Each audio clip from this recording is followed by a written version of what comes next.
أعوذ بالله من الشيطان الرجيم. بسم الله الرحمن الرحيم. وإنه لتنزيل رب العالمين نزل به الروح الأمين على قلبك لتكون من المنذرين بلسان عربي مبين. وإنه لفي زبر الأولين أولم يكن لهم آية أن يعلمه علماء بني إسرائيل ولو نزلناه على بعض الأعجمين فقرأه عليهم ما كانوا به مؤمنين كذلك سلكناه في قلوب المجرمين لا يؤمنون به حتى يروا العذاب الأليم فيأتيهم بغتة وهم لا يشعرون فيقول هل نحن منذرون أفبعذابنا يستعجلون أفرأيت إن متعناهم سنين ثم جاءهم ما كانوا يوعدون ما أغنى عنهم ما كانوا يمتعون وما أهلكنا من قرية إلا لها منذرون ذكرى وما كنا ظالمين وما تنزلت به الشياطين وما ينبغي لهم وما يستطيعون إنهم عن السمع لمعزولون فلا تدع مع الله إلها آخر فتكون من المعذبين وأنذر عشيرتك الأقربين واخفض جناحك لمن اتبعك من المؤمنين فإن عصوك فقل إني بريء مما تعملون وتوكل على العزيز الرحيم الذي يراك حين تقوم وتقلبك في الساجدين إنه هو السميع العليم هل أنبئكم على من تنزل الشياطين تنزل على كل أفاك أثيم يلقون السمع وأكثرهم كاذبون والشعراء يتبعهم الغاوون ألم تر أنهم في كل واد يهيمون وأنهم يقولون ما لا يفعلون إلا الذين آمنوا وعملوا الصالحات وذكروا الله كثيرا وانتصروا من بعد ما ظلموا وسيعلم الذين ظلموا أي منقلب ينقلبون. اور بے شک و شبہ یہ قرآن رب العالمین کا نازل فرمایا ہوا ہے. اسے امانت دار فرشتہ لے کر آیا، آپ کے دل پر اترا ہے کہ آپ آگاہ کر دینے والوں میں سے ہو جائیں. صاف عربی زبان میں ہے. اگلے نبیوں کی کتاب میں بھی اس قرآن کا تذکرہ ہے. کیا انہیں یہ نشانی کافی نہیں کہ حقانیت قرآن کو بنی اسرائیل کے علماء بھی جانتے ہیں؟ اور اگر ہم کسی اجمی شخص پر نازل فرماتے پس وہ ان کے سامنے اس کی تلاوت کرتا تو یہ اسے باور کرنے والے نہ ہوتے. اسی طرح ہم نے گنہگاروں کے دلوں میں اس انکار کو داخل کر دیا. وہ جب تک دردناک عذابوں کو ملاحظہ نہ کر لیں ایمان نہ لائیں گے. پس وہ عذاب ان کو ناگہاں آ جائے گا، انہیں ان کا شعور بھی نہ ہوگا. اس وقت کہیں گے کہ کیا ہمیں کچھ مہلت دی جائے گی؟ پس کیا یہ ہمارے عذاب کی جلدی مچا رہے ہیں؟ اچھا یہ بھی بتاؤ، اگر ہم نے انہیں کئی سال بھی فائدہ اٹھانے دیا پھر انہیں وہ عذاب آ لگا جن سے یہ دھمکائے جاتے تھے تو جو کچھ بھی یہ برتتے رہے اس میں سے کچھ بھی فائدہ نہ پہنچا سکے گا. ہم نے کسی بستی کو ہلاک نہیں کیا ہے مگر اس حال میں کہ وہ اس کے لیے ڈرانے والے تھے نصیحت کے طور پر، اور ہم ظلم کرنے والے نہیں ہیں. اس قرآن کو شیطان نہیں لائے، نہ وہ اس قابل ہیں، نہ انہیں اس کی طاقت ہے، بلکہ وہ سننے سے محروم کر دیے گئے ہیں. پس تو اللہ کے سامنے کسی اور معبود کو نہ پکار کہ تو بھی سزا پانے والوں میں سے ہو جائے. اپنے قریبی رشتہ داروں کو ڈرا دے، اس کے ساتھ نرمی سے پیش آ، جو بھی ایمان لانے والا ہو کہ تیری تابع داری کرے. اگر یہ لوگ تیری نافرمانی کریں تو اعلان کر دے کہ میں ان کاموں سے بیزار ہوں جو تم کر رہے ہو. اپنا پورا بھروسہ غالب مہربان اللہ پر رکھ جو تجھے دیکھتا رہتا ہے جب کہ تو کھڑا ہوتا ہے، اور سجدہ کرنے والوں کے درمیان تیرا گھومنا پھرنا بھی، اور وہ بڑا ہی سننے والا اور خوب ہی جاننے والا ہے۔ کیا میں تمہیں بتاؤں کہ شیطان کس پر اترتے ہیں؟ وہ ہر جھوٹے گنہگار پر اترتے ہیں، اچٹتی ہوئی سنی سنائی پہنچا دیتے ہیں، اور ان میں سے اکثر جھوٹے ہیں۔ شاعروں کی پیروی وہ کرتے ہیں جو بہکے ہوئے ہوں۔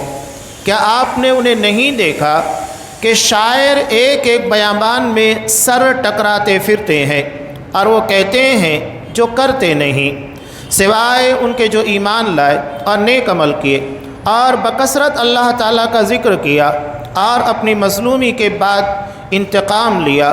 جنہوں نے ظلم کیا ہے وہ بھی ابھی جان لیں گے کہ کس کروٹ الٹتے ہیں۔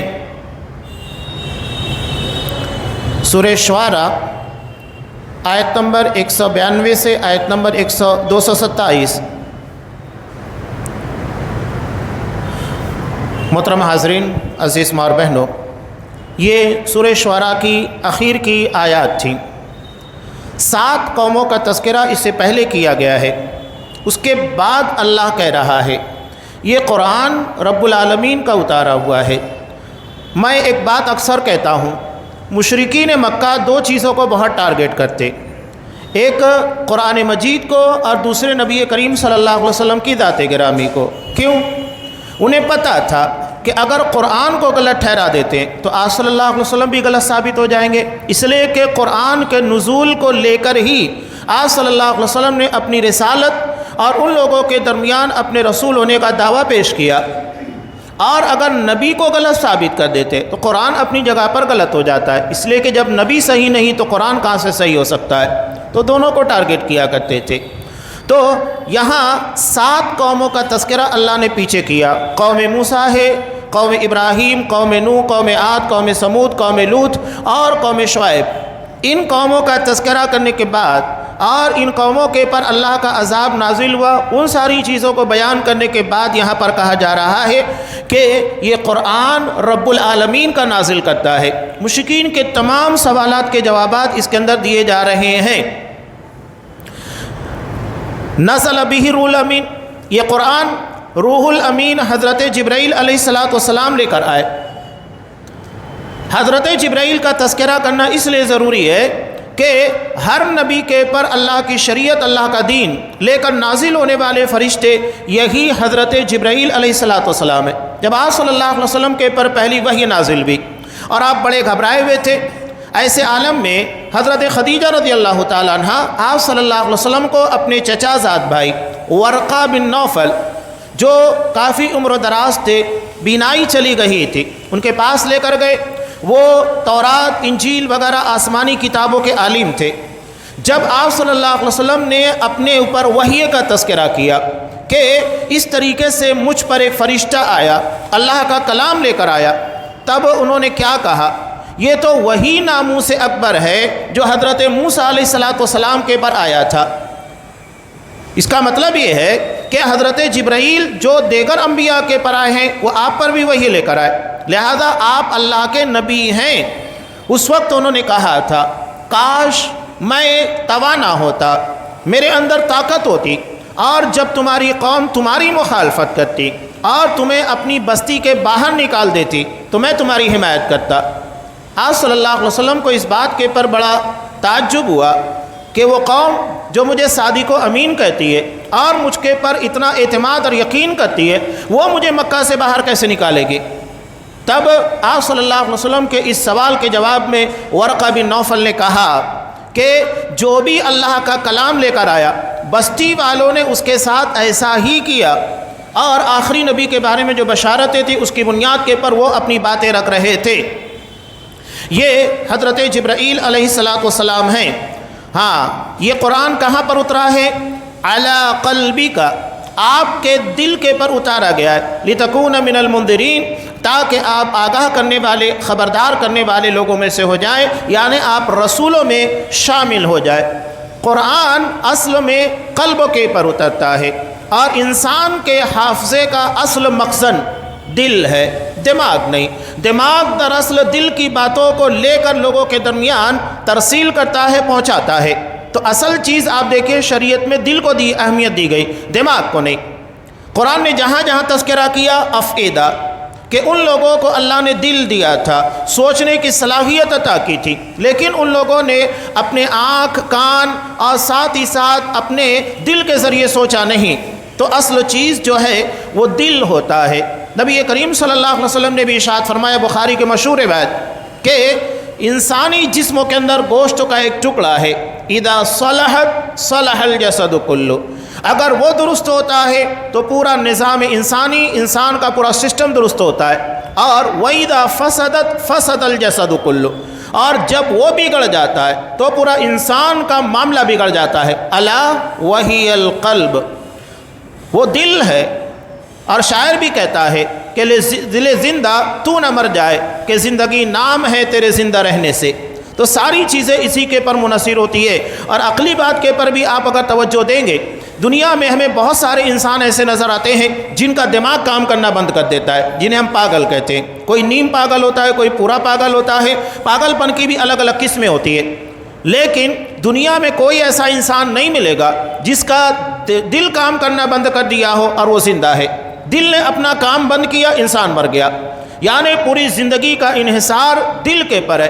تو نبی کریم صلی اللہ علیہ وسلم کے پر وحی نازل ہوتی تھی دل کے پر۔ آپ کے پر جتنی بھی وحی نازل ہوئی قرآن کی، یہ وحی جلی تھی، یعنی بالکل واضح انداز میں الفاظ بھی نازل ہوتے تھے، اور جو الفاظ نازل ہوئے انہی الفاظ انہی ترتیب کے ساتھ قرآن مجید کو پڑھا جاتا ہے۔ اور رہا مسئلہ احادیث کا، تو احادیث آپ صلی اللہ علیہ وسلم کے پر جس طرح قرآن نازل ہوتا اسی طرح نازل ہوتی، لیکن احادیث کے الفاظ من و ان نازل نہیں ہوتے، بلکہ وہ آپ کو بتا دیا جاتا، آپ اپنے انداز میں اس کی ترجمانی کرتے اور لوگوں کو باتیں بتاتے۔ البتہ احادیث بھی اکثر و بیشتر، خاص طور سے دعائیں جو آپ صلی اللہ علیہ وسلم کی احادیث کے اندر منقول ہے، وہ بھی دراصل توقیفی ہے۔ توقیفی کا مطلب کیا ہے؟ جیسے آپ صلی اللہ علیہ وسلم نے بتایا ویسے ہی مانگا جائے گا، اس میں کمی بیشی نہیں کی جائے گی۔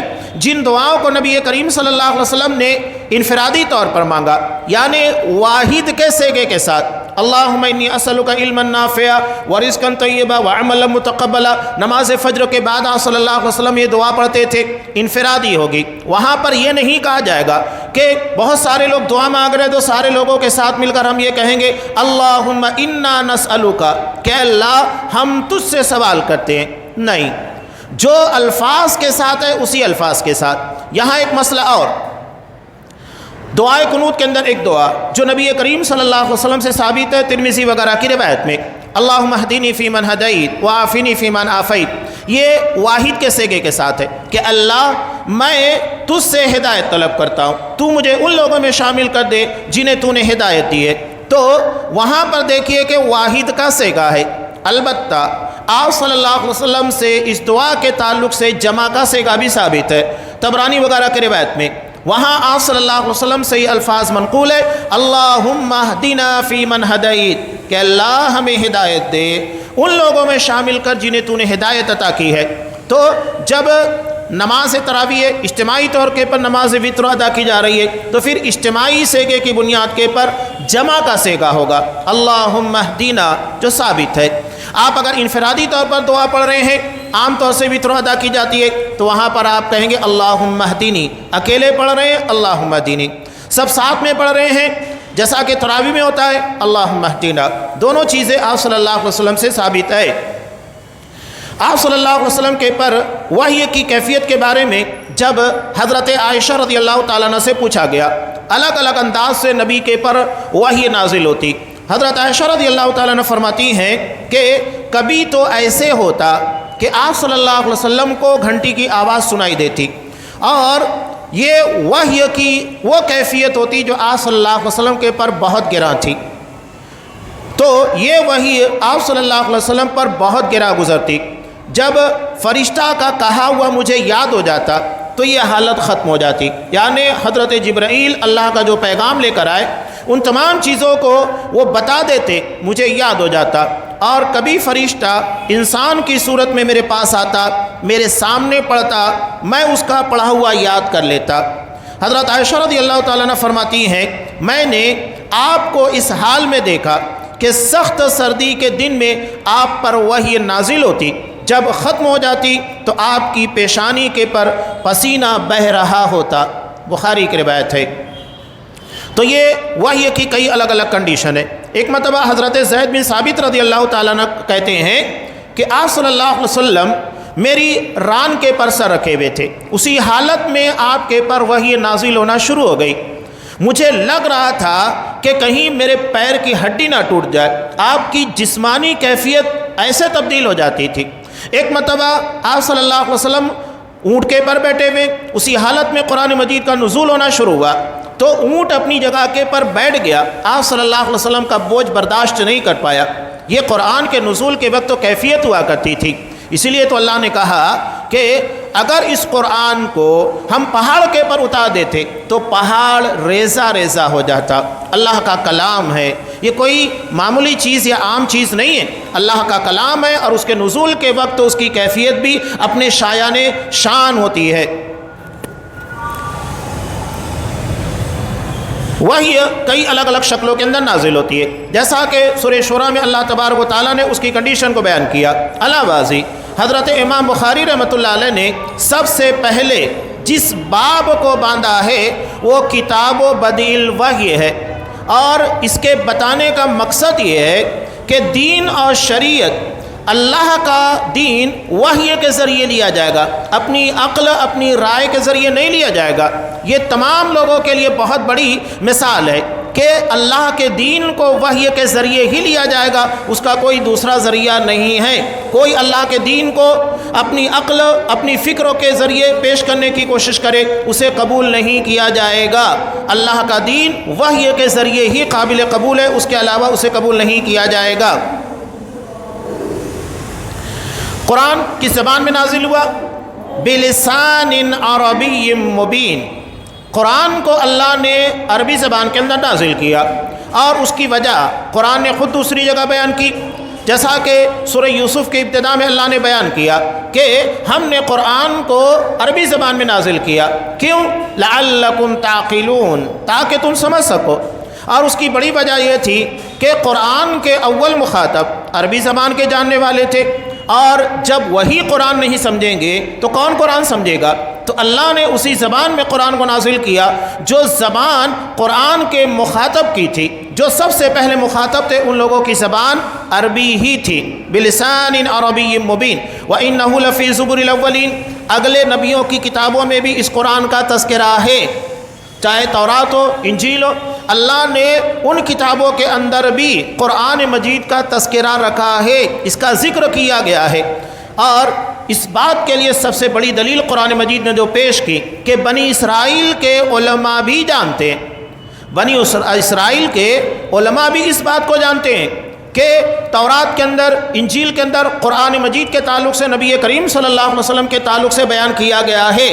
اور یہ بات آپ سورہ صف پڑھیے، حضرت عیسیٰ علیہ السلام نے بھی بشارت دی، یاتی من بعد اسمہ احمد، میرے بعد ایک نبی آئے گا جس کا نام احمد ہوگا۔ اور حضرت موسیٰ علیہ السلام نے آپ صلی اللہ علیہ وسلم کی بشارت دی۔ تو یہ بشارتیں موجود ہیں۔ اور مدینہ کے جو یہودی تھے، وہ یہودی اپنے اطراف میں رہنے والے لوگوں کو نبی کریم صلی اللہ علیہ وسلم کی آمد کے تعلق سے بتاتے رہتے تھے، ایک آخری نبی مبعوث ہونے والا ہے، وہ آئے گا، ہم اس کے پر ایمان لائیں گے، ایمان لانے کے بعد دنیا کے پر ہماری حکومت ہوگی، ہم چھا جائیں گے۔ لیکن مسئلہ یہ ہوا کہ جب آپ صلی اللہ علیہ وسلم نبی بن کر آئے اور آپ کی نبوت کی ساری نشانیاں ان لوگوں نے دیکھ لی، سب سے شدید مخالف بن گئے۔ کیوں؟ برادری، کہا یہ ہماری نسل کا نہیں ہے، یہ بنی اسرائیل کا نہیں ہے، بنی اسماعیل کا ہے۔ حضرت ابراہیم علیہ السلام کے دو بیٹے، ایک حضرت اسماعیل جو سب سے بڑے تھے، اس کے بعد حضرت اسحاق علیہ السلام، اور حضرت اسحاق سے ہی تمام انبیاء کی نسل شروع ہوئی۔ حضرت اسحاق کے بیٹے حضرت یعقوب ہیں، انہی کا دوسرا نام اسرائیل ہے، اور حضرت اسرائیل علیہ السلام کے 12 بیٹے، جن میں حضرت یوسف علیہ السلام بھی تھے، جس کا تذکرہ سورہ یوسف میں تفصیل کے ساتھ گزرا ہے۔ تو ان 12 بھائیوں کو بنی اسرائیل کہا جاتا ہے، یعنی حضرت اسرائیل، حضرت اسحاق کے جو بیٹے ہیں، حضرت یعقوب علیہ السلام ان کے بیٹے بنی اسرائیل، اسی کے پر ان کا نام رکھا گیا، 12 بیٹے، اور نبوت کا سلسلہ اسی کے اندر جاری رہا۔ لیکن اللہ نے آخری اور سب سے افضل نبی محمد رسول اللہ صلی اللہ علیہ وسلم کو بنی اسماعیل سے بھیجا، یعنی جو نسل حضرت اسماعیل علیہ السلام کے ذریعے جاری تھی، انہیں یہ گوارا نہیں ہوا کہ کوئی نبی اتنا افضل اور تمام نبیوں کا سردار یہ ہماری نسل کے بجائے بنی اسماعیل میں سے آ جائے۔ مخالفت کی، مرتے دم تک مائنڈ سیٹ کر لیا گیا تھا۔ اور یہی بات جو نبی کریم صلی اللہ علیہ وسلم کا سسر بھی تھا، ہوئی بن اخطب، حضرت صفیہ رضی اللہ تعالیٰ عنہ کا باپ اور بنو قریظہ کا سردار، مرتے دم تک مخالفت کرتا رہا۔ حالانکہ جب نبی کریم صلی اللہ علیہ وسلم کو دیکھ لیا، ساری نشانیاں موجود تھی، اس کے بعد بھی آنے کے بعد کیا کہتا ہے؟ جب تک زندہ رہیں گے مخالفت کریں گے۔ مائنڈ سیٹ کیا گیا تھا، ہمیں یہی کرنا ہے، سچائی ہمیں قبول نہیں کرنا ہے، بلکہ ہم نے اپنا ذہن، اپنا دماغ جیسا بنا لیا ہے اس کے مطابق چل رہا ہے، اور وہی کام کیا۔ یہاں تک کہ جب غزوہ احزاب کے بعد حضرت سعد بن معاذ رضی اللہ تعالیٰ عنہ کے فیصلے کی بنیاد پر یہ بنو قریظہ والے جنہوں نے غداری کی تھی اور عرب کے قبائل مشرکین مکہ، ان تمام لوگوں کو مدینہ اور مسلمانوں کے خلاف لا کر کھڑا کر دیا تھا، 10,000 کا لشکر جمع کیا تھا، تو اس میں بھی اس کا کلیدی کردار تھا۔ اس کے بعد جب اللہ تبارک و تعالیٰ نے احزاب کو شکست دے دی اکیلے، اور آندھی طوفان کے ذریعے ان لوگوں کو وہاں سے بھاگنے پر مجبور کیا، تو اس کے بعد جو اصل مجرم تھے یعنی بنو قریظہ، جن لوگوں نے اس فتنے کو برپا کیا تھا، ان لوگوں کی خبر گیری کی گئی، محاصرہ کیا گیا۔ محاصرہ کرنے کے بعد جب یہ لوگ حضرت سعد بن معاذ رضی اللہ تعالیٰ عنہ کے فیصلے پر نیچے اترنے کے لیے تیار ہو گئے، حضرت سعد رضی اللہ تعالیٰ عنہ نے فیصلہ کیا کہ جتنے لڑنے کے قابل مرد ہیں، یعنی جو بالغ ہیں، ان لوگوں کی گردن مار دی جائے، اور ان کے بچوں کو، ان کی عورتوں کو مسلمانوں کے درمیان لوڈی اور غلام بنا کر تقسیم کر دیا جائے، اور ان لوگوں کی پوری پراپرٹی، پورے مال کو مجاہدین کے درمیان تقسیم کر دیا جائے۔ حضرت سعد کے اس فیصلے کی بنیاد پر اللہ کے رسول نے کہا کہ سعد، تم نے وہ فیصلہ کیا جو ساتوں آسمان کے پر عرش پر رب العالمین کرنے والا تھا۔ تو جب تمام لوگوں کو مارا جا رہا تھا خندق میں لے جا کر، اس وقت تو ہوئی بن اخطب بھی ان لوگوں کے ساتھ تھا، اور اس وقت بھی انہیں سمجھانے کی کوشش کی گئی، کہا کہ موت تو ایک دن آنی ہی ہے، مرنا ہی ہے، لہذا آج مر جائے، اس میں کیا حرکت ہے۔ دل اتنا سخت ہو چکا تھا کہ حق کی ساری نشانیوں کو دیکھنے کے باوجود، نبی کریم صلی اللہ علیہ وسلم کو پہچاننے کے باوجود، اللہ کی طرف سے نصرت اور غلبے کو دیکھنے کے باوجود، وہ آخری دم تک اس بات کو قبول کرنے کے لیے تیار نہیں ہوا۔ کہا کہ جہاں تمام لوگوں کو پہنچایا جا رہا ہے مجھ کو بھی پہنچا دیا جائے، یعنی میری گردن بھی مار دی جائے۔ گردن مار دی گئی۔ یہ خطرناک قسموں کا فتنہ ہوتا ہے جو انسان اپنے ذہن و دماغ کے اندر پنپاتا ہے، اپنے مائنڈ کو سیٹ کر لیتا ہے، مجھ کو ایسے ہی کرنا ہے، سامنے والا کتنا صحیح کتنا غلط ہے مجھے اس سے کوئی لینا دینا نہیں، میں جو کر رہا ہوں وہی صحیح ہے۔ تو یہ خطرناک قسموں کے معاملات، جبکہ قرآن کہہ رہا ہے کہ ان لوگوں کے علماء نے بھی، بنی اسرائیل کے علماء نے اس بات کی گواہی دی، قرآن اللہ کا کلام ہے، لیکن اس کے باوجود ماننے کو تیار نہیں ہوئے۔ قرآن نے یہ بھی کہا، یہ لوگ اعتراض کرتے تھے کہ قرآن کسی اور کے پر نازل کیوں نہیں ہوا؟ اللہ نے اسی کا جواب دیا کہ اگر اسے کسی اجمی کے پر، یعنی جو عربی زبان کو نہیں جانتا ہے، اس کے پر نازل کر دیتے تو مسئلہ یہ ہوتا کہ تم قرآن نہیں سمجھ پاتے، اس پر بھی اعتراض ہوتا، یہ کون سی زبان ہے، ہم تو سمجھ بھی نہیں پا رہے، کیسے اللہ کا کلام سمجھ پائیں گے، ہر اعتبار سے اعتراضات ہوتا۔ لہذا قرآن نے کہا کہ حجت پوری ہو گئی، اب اس کے بعد اگر کوئی شخص اللہ کے اس کلام کے پر ایمان نہیں لاتا ہے، تب اللہ اس قوم کے پر اپنا عذاب نازل کرتا ہے، جیسا کہ پچھلی 7 قوموں کا تذکرہ کیا گیا ہے۔ قرآن نے آپ صلی اللہ علیہ وسلم کو صاف کہا۔ یہ لوگ اعتراض کرتے تھے نا، اس قرآن کو شیطان لے کر نازل ہوتا ہے، نعوذ باللہ، کبھی کسی انسان کی طرف منسوب کرتے، کبھی کسی عیسائی غلام کی طرف کہ اللہ کے رسول اس عیسائی غلام کے پاس جاتے ہیں، وہ آپ کو قرآن سکھاتا ہے اور آپ لوگوں کے درمیان اسے پیش کرتے ہیں۔ بات اتنی عجیب ہے کہ قرآن جس کا مقابلہ کرنے کے لیے سارے اہل عرب مل کر بھی اور کوششوں کے باوجود بھی کامیاب نہیں ہوئے۔ اگر یہ واقعتاً اس عیسائی غلام کا ہوتا تو آخر اسے کیا پڑی تھی کہ وہ محمد صلی اللہ علیہ وسلم کو سکھاتا اور آپ لوگوں کے درمیان آ کر اسے پیش کرتے؟ وہ خود آتا لوگوں کے درمیان پیش کرتا کہ یہ میرا کلام ہے، لیکن حقیقت یہ تھی ہی نہیں، تو کہاں سے اس بات کو مانا جاتا؟ قرآن نے کہا کہ صاف کا یہ کلام شیطان نازل نہیں ہوتا ہے، اس کے شیطان کے ذریعے نازل نہیں ہوا، اور نہ اس بات کی انہیں اختیار ہے، اجازت ہے کہ وہ قرآن جیسا کلام لے کر آئے، بلکہ انہیں تو قرآن کو سننے سے معزول کر دیا گیا ہے، آسمان کے پر پہرے بٹھا دیے گئے۔ بس آپ اللہ کے علاوہ کسی دوسرے کو مت پکاریے ورنہ آپ بھی عذاب پانے والوں میں سے ہو جائیں گے۔ اب ان لوگوں کے اعتراضات کے بعد آپ اپنا کام اور اپنے مشن کے پر لگے رہیے۔ آپ کا کام کیا ہے؟ وَأَنذِرْ عَشِيرَتَكَ الْأَقْرَبِينَ، سب سے پہلے آپ اپنے قریبی رشتہ داروں کو ڈرائیے۔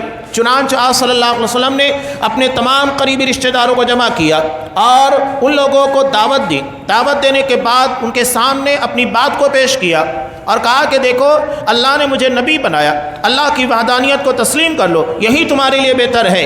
وہاں پر اپنی پھوپھی صفیہ سے کہا کہ پھوپھی جان آپ یہ مت سمجھنا کہ تمہارا نبی، تمہارا بھتیجا نبی ہے، وہ تمہیں اللہ کے عذاب سے بچا لے گا، اور اپنی بیٹی فاطمہ سے کہا کہ بیٹی یہ مت سمجھنا کہ تمہارا باپ نبی ہے، وہ تمہیں اللہ کے عذاب سے بچا لے گا، نہیں، ہر کسی کو اپنے آپ کو نجات دلانے کے لیے خود کوشش کرنی ہوگی، اللہ سے عذاب سے بچانے کے لیے اسے خود محنت کرنا ہوگا۔ یہ صاف پیغام نبی کریم صلی اللہ علیہ وسلم نے دیا۔ اس کے بعد بھی اگر کوئی گمراہ یہ کہتا ہے کہ نبی کا دامن پکڑ کر میں چل جائیں گے کسی ولی کسی بزرگوں کا، تو سوچنے کی بات ہے۔ جب نبی نے اتنا واضح پیغام اپنی پھوپھی اپنی بیٹی کو دے دیا، اپنے چچا ابو طالب کو جو 10 سال تک نبی کی حمایت کرتے رہے نہیں بچا پائے، تو پھر کسے بچا پائیں گے؟ اصل و نجات کا ذریعہ توحید ہے، عقیدہ ہی ہم کو نجات دلائے گا، باقی کوئی اور چیز ہمیں نجات دلانے والی نہیں ہے۔ اور آپ صلی اللہ علیہ وسلم کو یہ بھی کہہ دیا گیا کہ جو ایمان لائے آپ کی پیروی کر رہے ہیں، آپ ان کے لیے اپنے بازوؤں کو نرم رکھیں، یعنی ان کے ساتھ نرمی سے پیش آئے، اس لیے کہ وہ ایمان لے کر آ چکے ہیں، اب وہ ہماری نرمی اور ہمارے بہترین اخلاق کے مستحق ہیں۔ اگر فَإِنْ عَصَوْكَ، اگر یہ لوگ تیری نافرمانی کریں، یعنی آپ کی بات قرآن کو، آپ کی نبوت، اللہ کی وحدانیت کو تسلیم نہیں کرتے، تو آپ صاف کہہ دیجئے میں تمہارے عمل سے بری ہوں، میں نے اپنا کام پورا کر دیا۔ اب وَتَوَكَّلْ عَلَى الْعَزِيزِ الرَّحِيمِ، اپنا پورا بھروسہ اللہ تبارک و تعالیٰ پر رکھیے جو تجھے دیکھتا ہے جب کہ تو کھڑا ہوتا ہے۔ یہاں اللہ کے بارے میں ایک چیز بیان کی گئی، یراک، کہ اللہ آپ کو دیکھ رہا ہے۔ اس کا مطلب بالکل واضح کہ اللہ دیکھ رہا ہے، اللہ کو آنکھ ہے۔ قرآن مجید میں سورہ زاریات کے آخر میں بھی اللہ نے ارشاد فرمایا، کئی آیتیں، فَإِنَّكَ فِي أَعْيُنِنَا، کہ اے نبی آپ ہماری نگاہوں میں ہیں، ہم آپ کے پر نظر رکھے ہوئے۔ تو قرآن میں اللہ کے لیے لفظ عین یعنی آنکھ کا استعمال ہوا۔ اب اللہ کی آنکھ اس کی شایع نشان ہے، آنکھ ہے ہمارا ایمان ہے۔ اگر کوئی اس کا انکار کرتا ہے تو سمجھ لینا چاہیے کہ اس کا عقیدہ صحیح نہیں ہے۔ ابھی قریب میں ایک مسئلہ اور آیا تھا، ابھی ڈاکٹر ذاکر نائک کو لے کر جو بہت سارے مسائل عقیدے اور منہج کے ہیں، اس میں سے ایک بڑا مسئلہ یہ بھی ہے دیدار الہی کے بارے میں۔ تو انہوں نے ایک مسئلہ کھڑا ہی کیا کہ صرف اعلیٰ معیار کے اعلیٰ مقام والے جنتی دیکھ پائیں گے، سارے جنتی اللہ کو نہیں دیکھ پائیں گے۔ اس کے علاوہ ایک بڑا مسئلہ اور کہ جنت اور جہنم ہمیشہ نہیں رہے گی، بلکہ یہ کبھی نہ کبھی فنا ہو جائے گی، یہ بھی انہوں نے کہا ہے نعوذ باللہ۔ جبکہ اہل سنت والجماعت کے عقیدے کے اندر یہ چیز ہے کہ الجنت والنار حق، جنت اور جہنم حق ہے، موجود ہیں، یعنی اللہ نے ان کو پیدا کر دیا ہے۔ اور اس کے بعد یہ بھی عقیدہ ہے لا ینفیان ابدا، لا یفنیان ابدا، یہ دونوں کبھی فنا نہیں ہوں گے، بلکہ ہمیشہ کے لیے اللہ نے جنت اور جہنم کو رکھا ہے، یہ کبھی فنا ہونے والے نہیں ہیں۔ اب یہاں پر یہ عقیدہ رکھنا کہ جنت و جہنم کبھی نہ کبھی فنا ہو جائیں گے، اس کی بھی ایک لمٹ ہے، ایک مدت ہے۔ دراصل یہ خلاف سنت، خلاف قرآن عقیدہ ہے۔ یہی بات ہے نا، جب تک آپ علماء کے ذریعے سے علم کے اندر پختگی حاصل نہیں کریں گے، اسی طرح کے مسائل لوگوں کے درمیان بیان کریں گے، میں بھی صحیح تم بھی صحیح، یہ مت کہو کہ صرف میں ہی صحیح، یہ اس طرح کی بہت ساری باتیں۔ اسی میں سے ایک مسئلہ یہ بھی ہے کہ جب اللہ تبارک و تعالیٰ کے تعلق سے انہوں نے تذکرہ کیا، ایک سائل کا جواب دے رہے تھے، تو کیا کہا؟ اللہ دیکھتا ہے۔ اس کا مطلب یہ نہیں ہے کہ اللہ کو آنکھیں ہیں، نعوذ باللہ۔ پھر اللہ کیسے دیکھتا ہے؟ وہ اپنی شایان شان دیکھتا ہے۔ قرآن میں جب لفظ آئین، عین یعنی آنکھ کا تذکرہ خود اللہ نے کیا ہے، تو ہم اللہ کے بارے میں آنکھ کا انکار کیوں کریں؟ اللہ کو ہاتھ ہے، اللہ کو پیر ہے، اللہ کو وجہ چہرہ ہے۔ اللہ تبارک و تعالیٰ کے لیے جتنی صفات قرآن و حدیث کے اندر موجود ہیں، ان تمام کو ماننا ضروری ہے۔ یہ تو معطلات کی طرح عقیدہ ہے کہ اللہ تبارک و تعالیٰ کو علم ہے لیکن وہ عالم نہیں۔ یہ کیا بات ہوئی؟ بغیر علم کے کوئی عالم کیسے ہو سکتا ہے؟ بغیر علم کے کوئی علیم کیسے ہو سکتا ہے؟ جب علم ہوگا تبھی ہوگا، اور کسی کو آنکھ ہوگی تبھی وہ دیکھے گا۔ بغیر آنکھ کے کسی چیزوں کو نہیں دیکھا جا سکتا، نہ بغیر کان کے کسی چیز کو سنا جا سکتا ہے، نہ بغیر ہاتھ کے کسی چیز کو پکڑا جا سکتا ہے۔ جو چیزیں اللہ کے لیے بیان کی گئی، اس کی شایان شان بغیر تشبیہ دیے ہوئے، بغیر تعطیل یعنی اس چیز کا انکار کیے، ہمیں ان تمام چیزوں کے پر ایمان و یقین رکھنا چاہیے۔ یہ اہل سنت والجماعت کا عقیدہ ہے۔ اب قرآن کہہ رہا ہے، یہ لوگ کہتے ہیں کہ قرآن جو آپ کے پر نازل ہو رہا ہے یہ شیطان لے کر نازل ہوتا ہے۔ اس کے جواب میں قرآن نے کہا کہ بتاؤں، هل انبئکم علی من تنزل الشیاطین، شیاطین کن لوگوں کے پر نازل ہوتے ہیں؟ تنزل علی کل افاک اثیم، وہ ہر جھوٹے گنہگار پر اترتے ہیں۔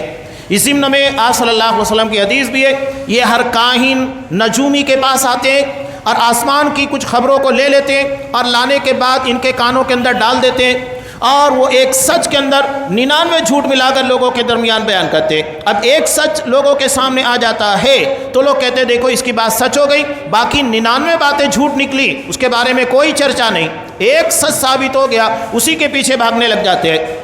اللہ کے رسول نے کہا کہ اگر کوئی شخص، ابو داؤد کی روایت، کسی عراف یعنی جو لکیروں کے ذریعے ذائچے بناتا ہے اور اس سے کسی کی تقدیر، کسی کے آنے والے کل کے بارے میں باتیں کرتا ہے، یا ہاتھوں کی ریکھا یا کوئی اور علموں کے ذریعے، یا رمال جو کنکریوں کو پھینک کر کسی چیز کے بارے میں بتاتا ہے۔ ہمارے یہاں ایک چیز اور پائی جاتی ہے جس کو ہم کہتے ہیں کجلی، یعنی اگر کوئی چیز کھو گئی، کوئی انسان کھو گیا ہے تو کجلی لگانے والوں کے پاس جاؤ، وہ اسے دیکھتا ہے اپنے انگوٹھے کے اندر یا کسی اور کے چیز کے ذریعے اور بتاتا ہے کہ فلاں جگہ کے اوپر ہے۔ یہ سب چیزیں اسی نجومی کاہل رمال کے اندر آتا ہے۔ اللہ کے رسول نے کہا اگر کوئی ان کے پاس جاتا ہے تو حقیقت میں اس نے اللہ کے رسول صلی اللہ علیہ وسلم کے پر نازل کردہ شریعت کا انکار کیا، اس لیے کہ اللہ کے رسول نے کہا کہ سارے علوم جھوٹے ہیں، شیاطین ان ساری چیزوں کو چلاتے ہیں۔ تو آپ اگر محمد صلی اللہ علیہ وسلم کو مانتے ہیں تو ان لوگوں کے پاس نہیں جائیں گے، اور ان کے پاس جا رہے ہیں، اس کا مطلب یہ ہے کہ آپ محمد صلی اللہ علیہ وسلم کے دین کو نہیں مانتے جو اسے غلط کہتا ہے۔ اور آپ نے یہ بھی کہا اگر کوئی ان کے پاس جاتا ہے، ہم از راہ مذاق معلومات بھی ان لوگوں کے پاس نہیں جا سکتے۔ کوئی یہ کہے کہ میں جا کر انفارمیشن لوں گا، معلومات لوں گا، نہیں، آپ کو نہیں جانا ہے، جانا ہے تو نہیں جانا ہے، ختم بات۔ آپ وہاں پر معلومات لینے کے لیے کس طریقے سے کیا کرتے ہیں وہ چیز بھی آپ کو جاننے کی کوئی ضرورت نہیں۔ جب وہ غلط ہے تو ہمیں اس کے بارے میں کسی طریقے کی انفارمیشن نہیں جمع کرنا ہے، ختم بات، ان کے پاس جانا نہیں ہے۔ اور اگر جا رہے ہیں تو آپ در اصل و کفر کے مرتکب ہو رہے ہیں، آپ کو اپنے ایمان کی تجدید کرنا ہوگا، اور 40 روز تک کی نماز اللہ کیا قبول نہیں ہوگی۔ نماز پڑھنا ہے وہ پڑھی جائے گی لیکن اس کا ثواب نہیں ملے گا، یہ اس کے پاس جانے کا خمیازہ ہے۔ ہاں، اب یہاں پر اخیر میں جو اس سورہ کا نام ہی ہے شعراء، شاعروں کی جمع، شاعر کی جمع، والشعراء یتبعہم الغاوون، شاعروں کی پیروی وہ کرتے ہیں جو بہکے ہوئے ہو۔ غاوی عربی زبان میں کہتے ہیں اس آدمی کو جو علم کے بعد گمراہ ہوا، یعنی جس کے پاس علم ہے، سمجھ ہے، اس کے بعد گمراہ ہوا۔ اور جاہل کس کو کہتے ہیں؟ جو بغیر علم کے گمراہ ہوتا ہے۔ دونوں میں فرق ہے، ایک پڑھا لکھا گمراہ اور ایک جاہل گمراہ۔ یہاں پر غاوی کس کو کہا جاتا ہے؟ اسے کہا جاتا ہے جو پڑھ لکھ کر جان بوجھ کر گمراہی کا شکار ہوتا ہے۔ تو شعراء کی پیروی کرنے والے لوگ کون ہیں؟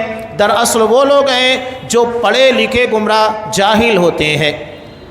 قرآن اس ضمن میں جو باتیں بیان کی گئی ہے، جو شیطانی کلام ہوتا ہے۔ ہمیں اس کے بارے میں نبی کریم صلی اللہ علیہ وسلم نے ارشاد فرمایا۔ ایک دفعہ حضرت ابو سعید خدری رضی اللہ تعالیٰ عنہ کہتے ہیں، ایک دفعہ ہم رسول اللہ صلی اللہ علیہ وسلم کے ساتھ ارج کے علاقے کے اندر نکلے، سفر کر رہے تھے کہ اچانک ایک شاعر نے آ کر شعر کہنا شروع کر دیا۔ رسول اللہ صلی اللہ علیہ وسلم نے فرمایا اس شیطان کو پکڑو، یا یہ فرمایا کہ شیطان کو دور کرو کہ اگر کسی شخص کا پیٹ پیپ سے بھرا ہوا ہو تو وہ اس سے بہتر ہے کہ اس کا پیٹ اشعار سے بھرا ہوا ہو، یعنی وہ اشعار جو دراصل خلاف اسلام ہوتے ہیں، خلاف ادب ہوتے ہیں، ان چیزوں کے بارے میں آپ صلی اللہ علیہ وسلم بتایا کہ ہمارے پیٹ کے اندر پیپ مواد گندگی چلے جائے گوارا ہے، لیکن ایسے اشعار جو ہمارے عقیدے اور ہماری فکروں کو گمراہی کی طرف لے کر جاتے ہیں، ہمیں اس سے بچنا چاہیے۔ ہمارے ہاں فلم کا بڑا غلبہ ہوتا ہے، جو گانے وغیرہ سنے جاتے ہیں اس میں بھی آپ دیکھیے ایسے ایسے کلام لا کر پیش کر دیے جاتے ہیں جو کھلے طور کے پر کفر و شرک کی طرف انسان کو لے کر جاتے ہیں، اور ہمارا نوجوان بوڑھا ان ساری چیزوں کو گنگناتا ہے، توجہ ہی نہیں دیتا۔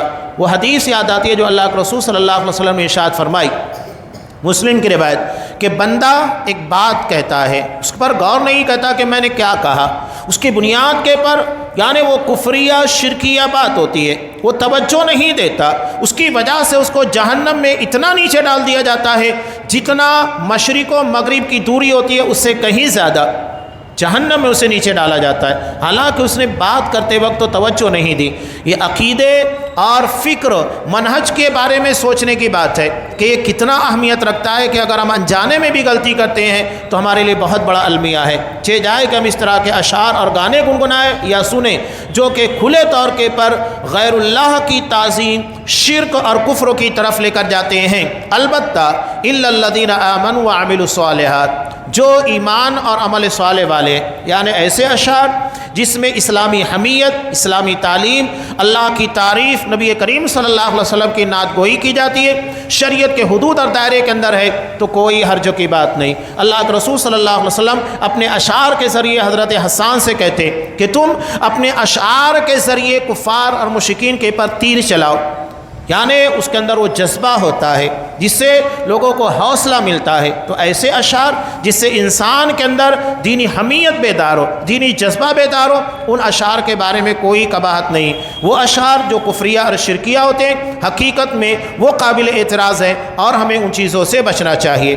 یہاں پر الحمدللہ سورہ شعراء مکمل بھی انشاءاللہ آئندہ درسوں سے سورہ قصص کا آغاز، سورہ نمل کا آغاز ہوگا، جو چیونٹی کے نام پر رکھی گئی ہے، ایک معمولی سی چھوٹی سی مخلوق، لیکن اس مخلوق کے بارے میں جب اس کا تذکرہ اس سورہ کے اندر کیا جائے گا تو اللہ کی عظمت کا پتہ چلے گا کہ اللہ نے ایک چھوٹی سی مخلوق کے نام کے پر اس سورہ کو کیوں رکھا۔ اللہ تبارک و تعالیٰ سے دعا ہے کہ پروردگار یہ باتیں جو قرآن، شریعت، پچھلی قوموں کے عذاب، ان کی گمراہیوں کے تعلق سے، اللہ ہمیں انہیں سمجھنے، ان ساری گمراہیوں سے محفوظ رہنے کی توفیق دے جن کی بنیاد کے پر پرانی قومیں گمراہ ہوئی، اللہ کے عذاب کی مستحق ہوئی۔ اللہ ہمیں ان ساری گمراہیوں سے محفوظ رکھے اور اپنے عذاب سے بھی حفاظت فرمائے۔ آمین۔ وآخر دعوانا ان الحمد للہ رب العالمین۔